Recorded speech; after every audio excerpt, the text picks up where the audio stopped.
take me through that journey of these new kind of health issues you've been through, and what's that been like? Because I think a lot of people, it all started with the question, oh, where's Thomas Wilson? What's happening with him? And I know you've given little updates, but take me through that journey and what that's been like. Yeah. So, it came out of nowhere. I started having kind of shortness of breath in May, I would say ish. And it kind of progressed a little bit daily, just to where I'm like, man, I can't yawn. I can't take a satisfying deep breath. And I didn't know why. I wasn't sick or anything. So I was like, well, maybe I got a little bug, or maybe there was like mold in a random Airbnb we stayed in. So I kind of thought it was that.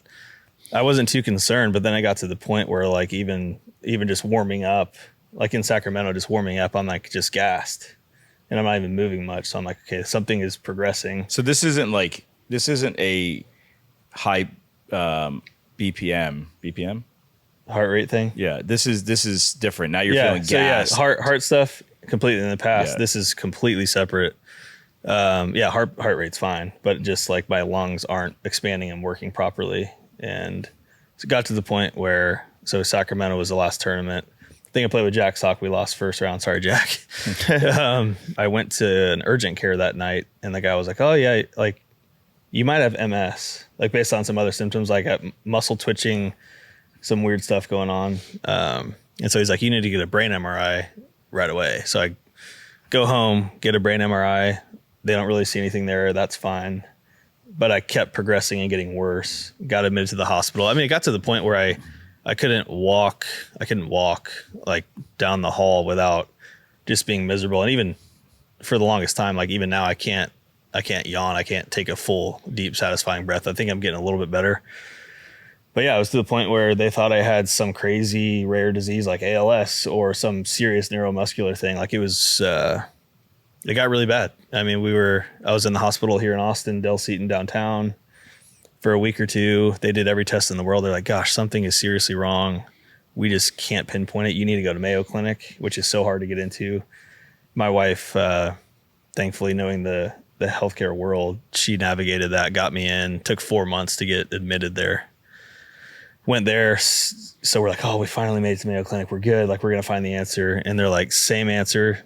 Something's for sure wrong. Can't tell you what it is. How's that even possible? Like it's crazy. Yeah. And you still do not know what it is. Still don't know.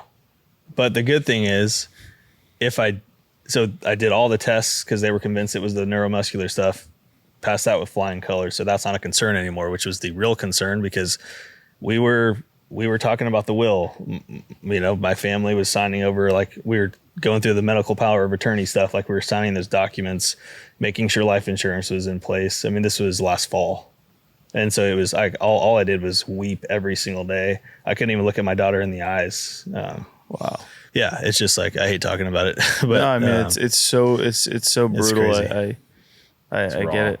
Yeah. Yeah. So that was the darkest of times that exist. But just to now not be in a hospital anymore, I still don't have clarity, but I think I'm finally slowly getting better. So whatever happened, I'm on some peptide therapy now and doing some holistic stuff that I think is finally working because all the, typical medical system can figure it out. But there's a lot outside of that you can tap into. So I think we're kind of on the right track. And even the last month, like I did a couple active things this week, went on a walk and just trying to use my body. And normally when I did that, I would be set back for days. Like if I went on a 20-minute walk, like my breathing's even shorter and I'm just miserable, even sitting down. Like you feel like you're drowning constantly. Ugh. How has your faith played a role in all of this? Yeah, that's a good question. We went to Bible college, right? It's like, oh, you're this super strong believer, or like you have such super strong faith. But when the rubber hits the road, it's like, where are you at? It was like, where are you really at? Yeah. And so it tests you more than you can imagine. But being brought to that place, it puts everything into perspective and makes you really start to think, okay, like if I'm not here tomorrow, like what's going to be happening?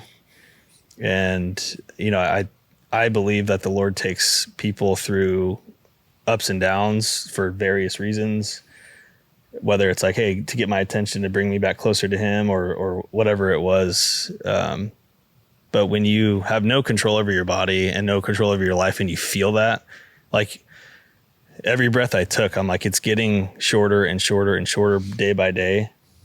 I'm like, how much shorter could it get? I mean, I'm on a CPAP, I'm taking inhalers, I'm on oxygen, and nothing relieves anything and nothing helps, which blew the doctors away. What was the, I guess now sitting here, what is the diagnosis of the whole situation? Did they figure out at least what somewhat of the problem? No, you don't have like an official diagnosis. Yeah. But I mean, ChatGPT's your friend, you know, like it's ChatGPT, but oh dude, I'm on it 24/7. My wife's like, are you dating ChatGPT? I'm like, sort of. I mean, there are people. My girlfriend's creeped out by ChatGPT. Yeah, I was using it as like a mentor for a little while. People use it as I need as a friend. therapist now. Literally. I was like, so today's been a hard day, and you know, Yeah.